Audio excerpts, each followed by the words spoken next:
National Herald case में ED की chargesheet पर कांग्रेस नेताओं ने देश भर में प्रदर्शन किया। क्या है आरोप? सोनिया गांधी और राहुल गांधी को क्यों बनाया गया है आरोपी? सब बताएंगे। बिहार के साथ देश भर में कांग्रेस कार्यकर्ता सड़कों पर उतरे और ईडी ऑफिस के सामने प्रदर्शन किया। पटना में बिहार कांग्रेस प्रभारी कृष्णा अल्लावरू, बिहार कांग्रेस अध्यक्ष राजेश कुमार और कांग्रेस विधायक दल के नेता डॉक्टर शकील अहमद खान समेत पार्टी के नेता और कार्यकर्ता सड़कों पर उतरे और केंद्र सरकार के खिलाफ नारेबाजी की। ईडी ने कांग्रेस के नेशनल हेराल्ड अखबार से जुड़े मनी लॉन्ड्रिंग केस में चार्जशीट दाखिल की है और 25 अप्रैल को इसकी सुनवाई होनी है।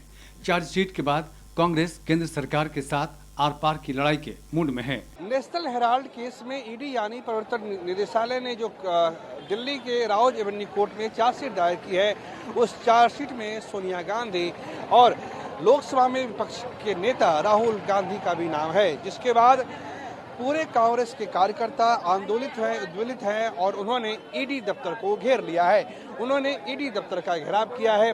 तस्वीरें हम दिखा रहे हैं पटना में बिस्को मान भवन से सटे हुए प्रवर्तन निदेशालय दफ्तर की, जहां ईडी ऑफिस के बाहर कांग्रेस के कार्यकर्ता, विधायक, कांग्रेस के प्रदेश अध्यक्ष राजेश राम, बिहार प्रदेश के प्रभारी कृष्णा अल्लावरू यहाँ पे मौजूद है और यहाँ पे कांग्रेस के कार्यकर्ता भी मौजूद हैं। कार्रवाई को कितना निष्पक्ष मानते हैं और कितना इसे अनुचित मानते हैं?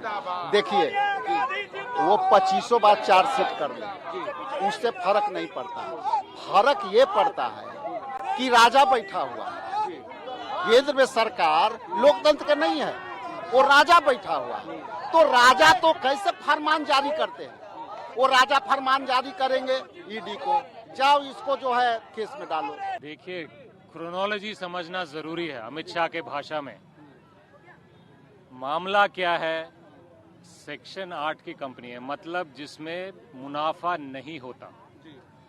एक पैसे का इधर उधर नहीं हुआ है, एक प्रॉपर्टी का इधर उधर नहीं हुआ है, तो केस और चार्जशीट कल क्यों दाखिल हुआ?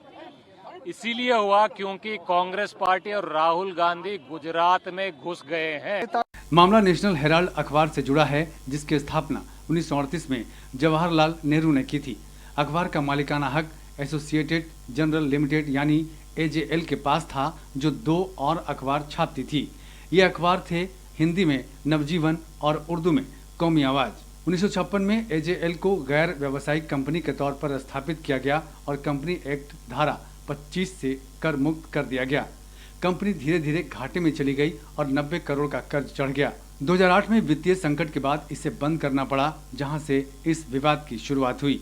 बिहार कांग्रेस प्रभारी के अल्लावरू ने केंद्र सरकार पर जांच एजेंसियों के दुरुपयोग का आरोप लगाया। कार्रवाई गंभीर अपराधों के लिए गंभीर कार्रवाई होनी चाहिए।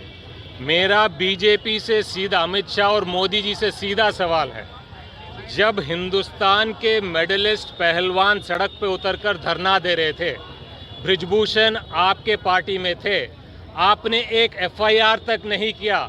एफआईआर के लिए सुप्रीम कोर्ट तक जाना पड़ा, तो तब कहाँ थी आपकी ईडी? तब कहाँ थी आपकी सीबीआई? तब कहाँ थे आप प्रधानमंत्री? तब कहाँ थे आप गृह मंत्री?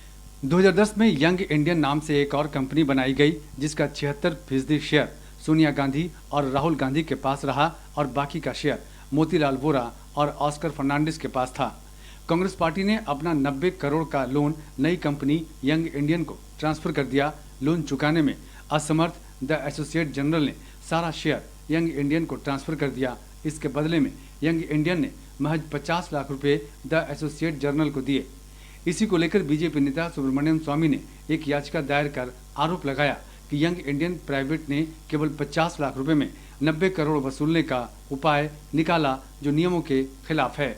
इस मामले में सोनिया गांधी और राहुल गांधी से घंटों पूछताछ हो चुकी है। बीजेपी इसे भ्रष्टाचार का मामला बता रही है, तो कांग्रेस नेता इसके पीछे की वजह राजनीति बता रहे हैं।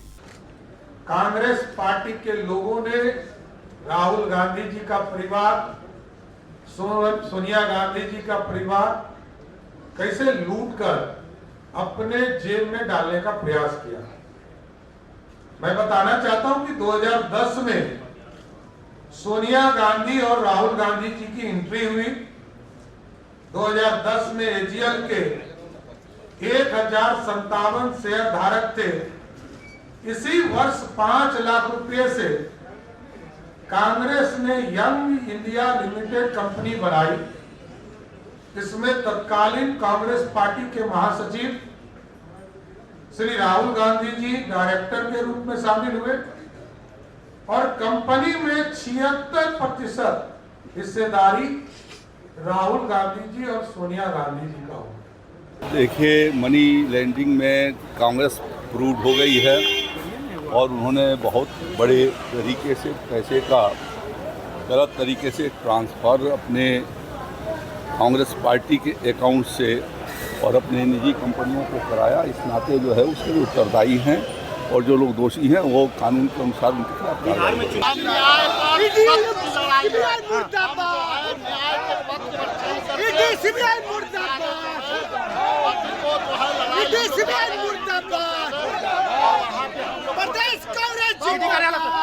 ईडी की चार्जशीट को कांग्रेस ने बदले की कार्रवाई बताया है। साथ ही केंद्र पर मनमानी का आरोप लगाते हुए लड़ाई की घोषणा की है। वहीं कोर्ट में इस मामले की सुनवाई 25 अप्रैल को होनी है। ब्यूरो रिपोर्ट, कशिश न्यूज।